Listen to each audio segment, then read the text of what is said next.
It's the ultimate betrayal. Prince William's heartbreak today over 3 sickening new revelations, including a tell-all book on his mother, Princess Diana, by his own uncle, Earl Spencer. Something that will destroy William, infuriate William. That's before you get to the betrayal from his own father, who it has been revealed today has invited Andrew Mountbatten Windsor to Balmoral, ignoring private pleas from William. That's, of course, adding to the growing rapprochement with his younger brother, Prince Harry, by his dad.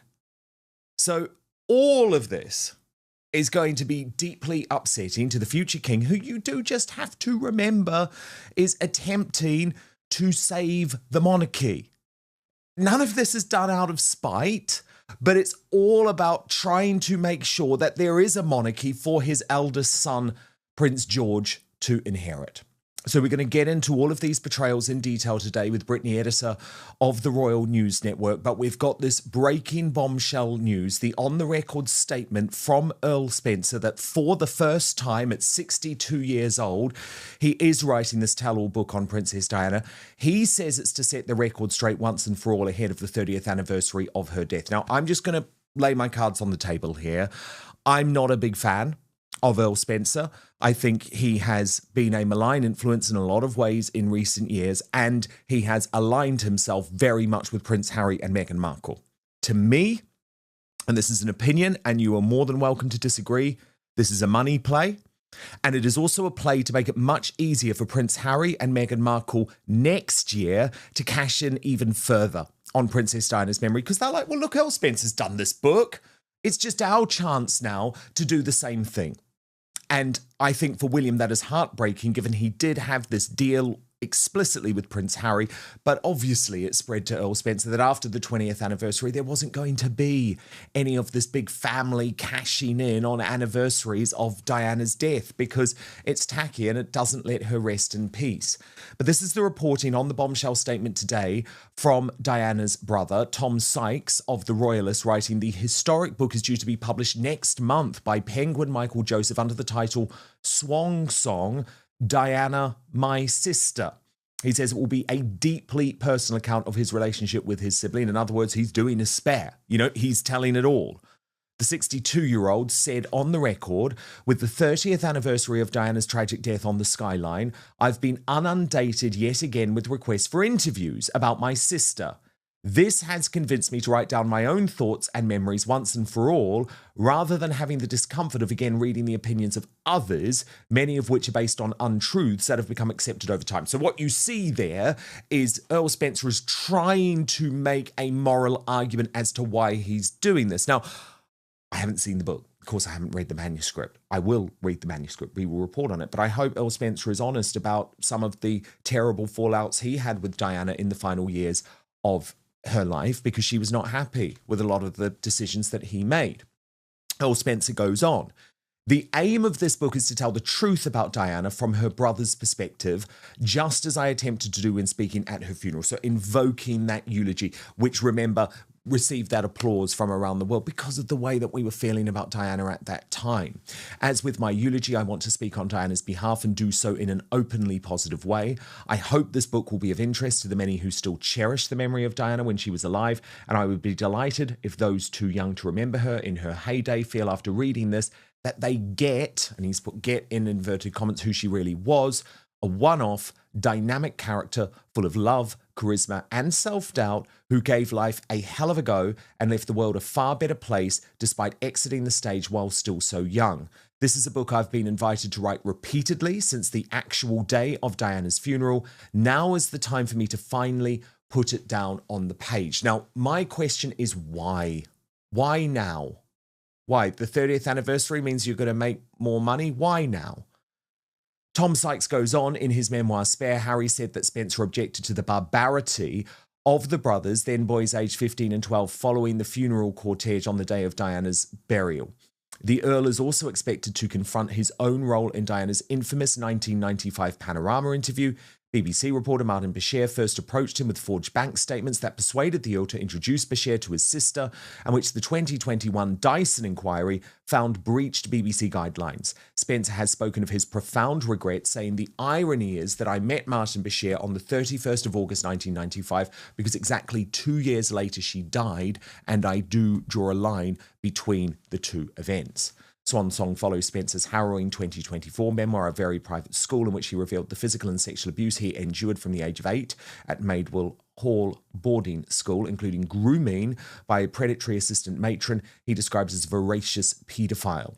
Remember, Diana and her siblings grew up at Park House on the Sandringham estate before the family moved to Althorpe in 1975. So, I mean, there is an incredible story to tell here. His own private life has known its share of turbulence. He has been married 3 times to model Victoria Lockwood, to Caroline Freud, and to Canadian philanthropist Karen Gordon, from whom he split in 2024 and has 7 children. He is now in a relationship with archaeologist Dr. Kat Jarman, his co-host on the Rabbit Hole Detectives podcast. Meghan and Harry took their children, Archie and Lilibet, to visit Althorpe last month, where they were photographed walking to lay flowers on Diana's grave, a tree-covered island in the middle of an ornamental lake called the Oval Lake. And what's quite interesting is, you might remember on Friday's show, you can go back and watch it if you haven't seen it, Megyn Kelly revealed that Earl Spencer was actually horrified about that picture that we just saw posted by Meghan on Instagram, showing Harry and Archie and Lily going to Diana's gravesite for the first time, even carrying flowers at Althorpe. But Brittany, I put it to you that perhaps Earl Spencer should be looking a little bit closer to home, given he seems to be about to cash in on the 30th anniversary, of Princess Diana's death. Now, this is his decision, but to try and suggest that he's doing this for altruistic reasons, I don't buy it, Brittany. What do Either, Dan. I just find this to be absolutely cringe, especially even the title of the book, Swan Song. It's just absolutely, I think, sort of despicable that he is once again leveraging the memory of his sister in order to make money. I just don't think there's any way to look at it. To be a bit cynical as well, he does have 3 ex-wives, so maybe this is part of why he needs another book to put out there as well. And it's just a ploy to captured the memory of his sister for himself, which I feel like not only he has done, but Harry has done as well. Just leveraging Diana again and again and again and again, just to hope that the money rolls in.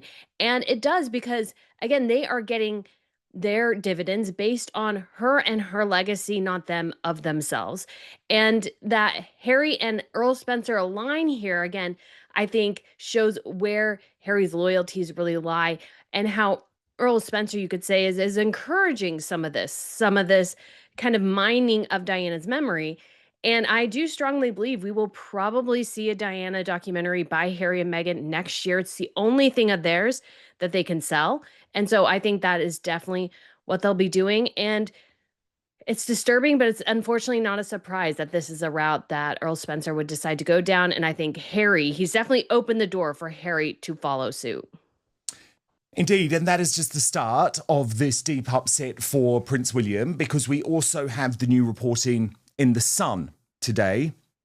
And okay, it's been spun as a royal snub, but to me, the biggest story here, Brittany, is the fact that the invitation was made in the first place. King Charles wanting Andrew Mountbatten Windsor at Balmoral. King Charles also potentially wanting Prince Harry and Meghan at Balmoral. Does he just want to make life as difficult as possible at the moment for William and the children? I sometimes do wonder that. This is the reporting from Matt Wilkinson, the royal editor of The Sun newspaper, who says Mountbatten Windsor rejected the King's offer of a holiday at Balmoral with the rest of the royals. Andrew feels he would be treated as an outcast if he made the trip to the Highlands to state, a friend says. The invite to join the holiday was a chance for family reconciliation. It is believed the King has not seen scandal hit Andrew this year, despite regularly staying only a mile away from him. A friend said Andrew feels he's been abandoned. He feels like he is no longer part of the family. He was invited, but he has got no great desire to be at Balmoral, as he has got nothing to gain and would be treated as an outcast. What's the point, he feels, of going all the way there for a much-needed holiday and being treated as an elephant in the room? Up to 30 family members are set to join the King there over the next month for a traditional gathering. Andrew cut a lonely figure at the estate last year when he spent up to 2 weeks there. Since then, he has faced fresh claims relating to his late pedo pal, Jeffrey Epstein. Now, Brittany, We've got to look at this in a couple of ways. Firstly, I'm just being honest. I don't think many people are going to have that much sympathy about Andrew feeling like he's an outcast. I think while there is some people within the family, I think you'd say Princess Anne and Prince Edward, who definitely think the treatment of Andrew has been too harsh. Overall, the optics of this would not be great. And in some ways, you could say Andrew is looking a gift horse in the mouth here, because actually Charles is risking his relationship with Prince William again, risking his popularity ratings plummeting again, just to align himself with his brother. Why do you think he made this invite? And how do you feel about Andrew briefing the media that he is the victim in all of this? Well, I mean, it's kind of crazy, Dan, and we did get an indication of where Charles's head is at in the Times, where he said blood is blood. And so Charles is not really going to, I think, see the writing on the wall here and actually manage the royal family well. He's doing the unfortunate thing, I think, of mixing dynastic decisions and personal family decisions. And to be fair, like, there's just not really a reason to align with Andrew. And I mean, Charles was trying to rehab Andrew until basically he couldn't. He was inviting Andrew and Sarah to any sort of family things, Easter. They were at obviously the Royal Ascot and other situations. And so Charles and Christmas. And so Charles has been trying to integrate Andrew and Sarah back into the family basically this whole time. And then the heat got too intense. And so Charles backed off and now he's there again. It's like, have we not learned any lessons here from the debacle with Andrew? It just seems clear that Charles hasn't learned anything, that he's just going to plow through and ahead with this idea that just family is family. And there's some truth there. I'm not saying that they totally ostracize Andrew, but they have to think of the optics here. And I just think that is the last thing on Charles's mind. He thinks that the public is just going to be like, well, he's appreciating family, he's trusting family, these sorts of things. And while, again, there's something admirable about that, there is also the reality of the situation, which is that Andrew is in a heck of a lot of trouble. And unfortunately, the monarchy indulged him for so many years that it's dragged the entire institution down with him. And it just seems clear to me that Charles is not recognizing that and continuing to go forward with bad policy after bad policy here when it comes to Andrew. Yeah, I mean, Tom Sykes has been scathing in The Royalist today, describing this decision as an extraordinary risk and writing, will he ever learn? King Charles's decision to invite the former Prince Andrew to join him shows solidarity with Andrew, but will horrify the victims of Jeffrey Epstein. And he goes on to say, on the one hand, Charles loves to appear tough, evicting Andrew from Royal Lodge, stripping him of his titles, his honours, his birthright as a prince, and banishing him to a farmhouse in Norfolk. Maybe you could argue that was the work of Sir Clive Alderton, the WASP, soon to depart Charles' employ.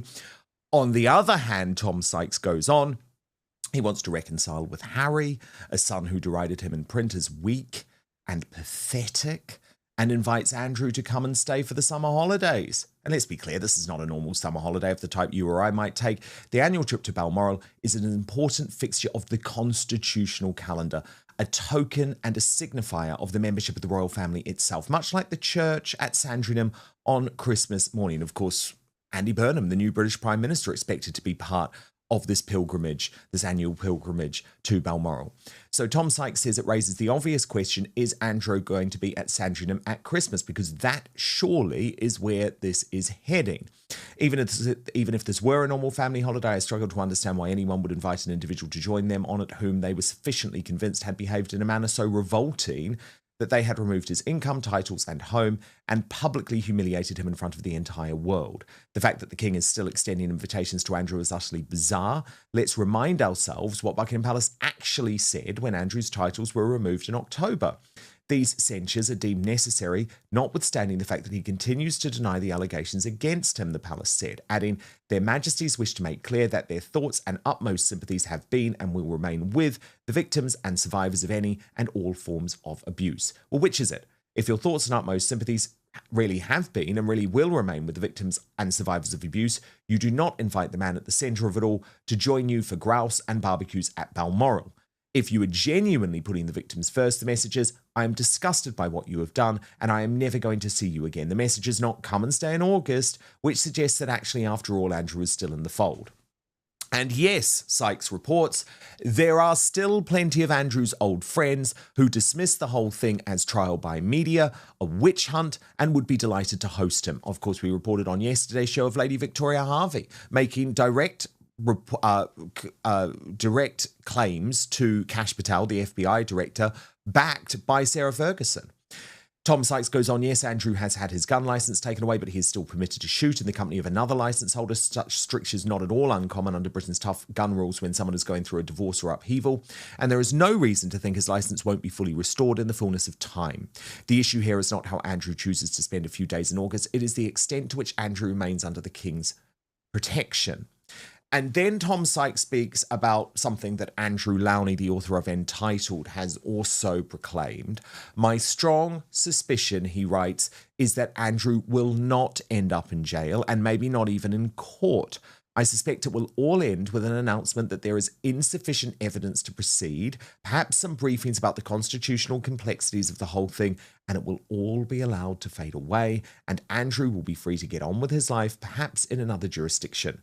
Andrew is very far from being abandoned by his brother. The yawning gap between what the King says and what he does is likely to go down badly with William. You cannot declare your utmost sympathy for the victims and abusers and survivors of abuse with one hand and extend a holiday invitation to your disgraced brother with the other and expect people to understand. The fact that King Charles invited Andrew to Balmoral makes one thing very, very clear. Whatever the press release says, Andrew remains in his brother's eyes family.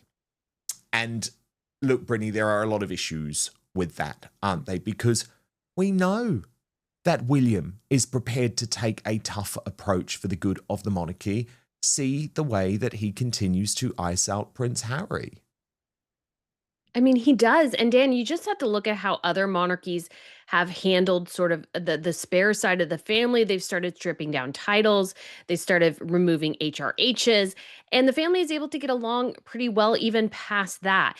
And when it comes to the British monarchy, one of the problems that it has, I think, is the idea that it has a bunch of hangers on. And the Yorks, of course, are part of that, and Harry and Meghan are part of that as well. And I think it weakens the institution, it weakens what it means to be royalty. And Charles here has this opportunity to, I think, really make a big impact during his, let's be honest, probably pretty short time as king, and amend the letters of patent to adjust how titles are issued. And this would address the Andrew situation, it would address the Harry situation, and put William on such better and a more firm foundation for the future. But Charles, I think here, he's just thinking way too much with his heart and not with his head. These require some firm decisions. And yes, people are going to be unhappy.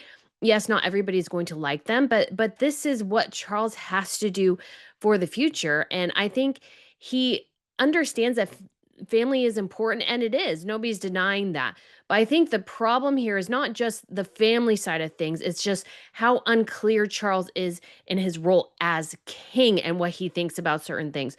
Is Andrew going to one day be a working royal again? What about Harry? What about Meghan? What about Harry, Meghan's kids, the York girls? Like, I think Charles is so unclear in this situation, and I think he could invite Andrew to things and maybe involve him more, but we'd have to make it so extremely clear that Andrew is gone as Counselor of State. He has no titles. He no longer maybe even has a place in the line of succession.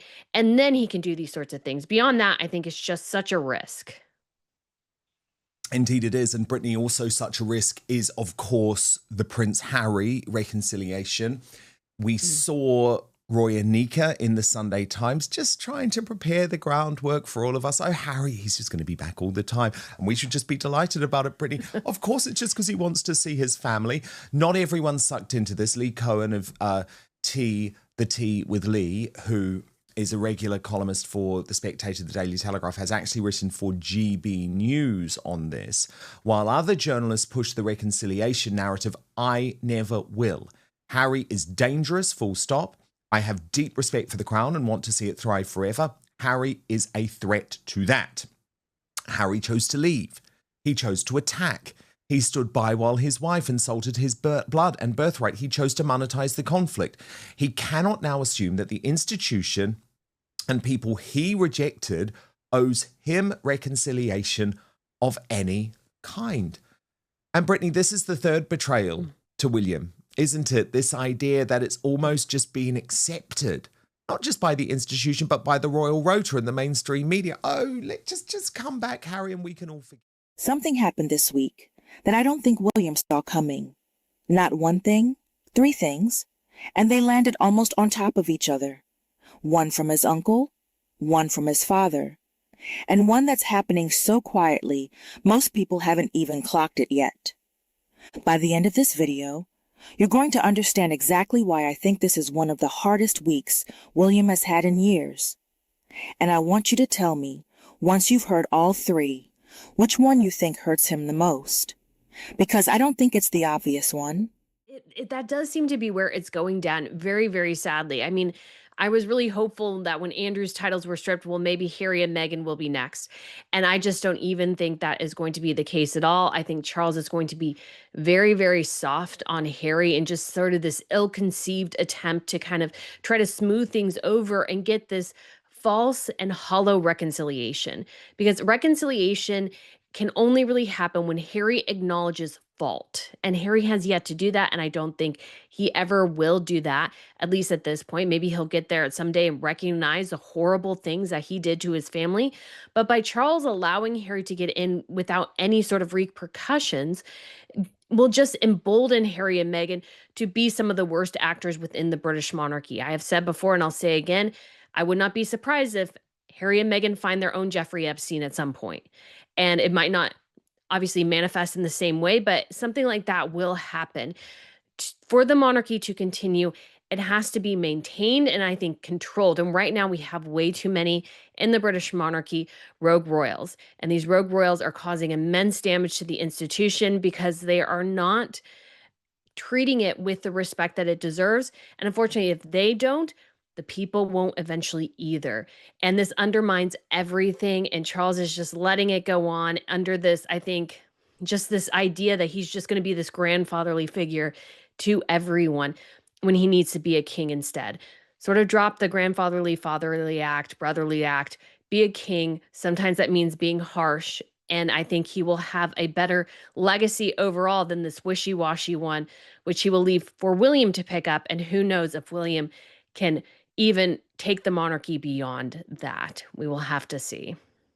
And Brittany, Princess Eugenie revealing the new royal baby name without any weirdness. And there was a bit of a tribute to the late Queen too. And guess what? We got to see the face. So Princess Eugenie posting on Instagram 2 weeks ago today, we welcomed our girl to the world. And since then, we've had the most special, cozy and loved-filled time. And look, I think we all want that, right? For Eugenie after, it's been a horrendous few months. No one doesn't want her to have that. We are so happy to share Adelaide, Elizabeth, Anina, Brooksbank, named after three people we love and admire past and present, including her great-grandmother, who we hold close in our hearts. Her name is part English and Portuguese history, two places we love and call home. Orgy and Ernie are already the best big brothers. And I thought that was just an absolutely lovely tribute, according to Taz posting. How beautiful. I am so happy she showed the little girl's face. She's adorable, and that is a very pretty name. Love the nod to her grandmother as well. Brittany, it was lovely, wasn't it? And it's just so nice, like no weirdness, no like covering up half the face. I just think this is the way that you do it if you're royal and you want to have the world share in your happiness. It's very, very sweet, Dan. So excited that we got the name. We got to see her. It's just so exciting to have another member of the royal family and to see again that legacy of Queen Elizabeth continue through the name is absolutely lovely because I think every female descendant of Queen Elizabeth pretty much shares a middle name, especially in this great grandchildren generation. And so it's just so lovely to see. I'm so excited for Eugenie and her family on this new little addition. Let's start with the first one. Earl Spencer Diana's brother, the man who stood at her funeral and gave the eulogy the world still remembers, has just announced he's writing his first ever tell-all memoir about his sister. 62 years old and timed deliberately to land right on the 30th anniversary of her death.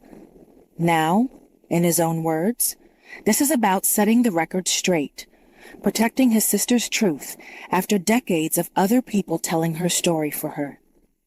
And I want to be fair here. That's a real argument, and he's more than entitled to make it. He was there. He loved her.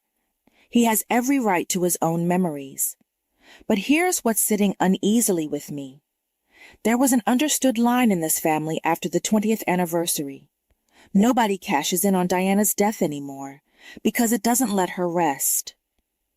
William has held that line for years. So when the book arrives exactly on cue for anniversary number 30, you have to at least ask the question, is this really about truth? Or is the timing doing some of the talking here? And there's a second layer to this. Whatever Spencer's intentions, this book quietly opens a door. Because if a memoir about Diana is fair game again, what's stopping Harry and Meghan from walking through that same door next year? That's not a certainty, but it's a real possibility, and I think it's one William is dreading. Do you think Spencer's motives are as pure as he's presenting them? Or is timing everything here? I actually think this one's genuinely split down the middle. Tell me where you land. Here's the second one, and I think it's the one that will genuinely blindside people. While Spencer's book was making headlines, it emerged that King Charles had quietly invited Andrew to join the family at Balmoral this summer. Andrew, who's already lost his titles, his home, and his place in public royal life over his connection to Jeffrey Epstein. To understand why this matters, you have to understand what Balmoral actually is. It's not a casual family holiday.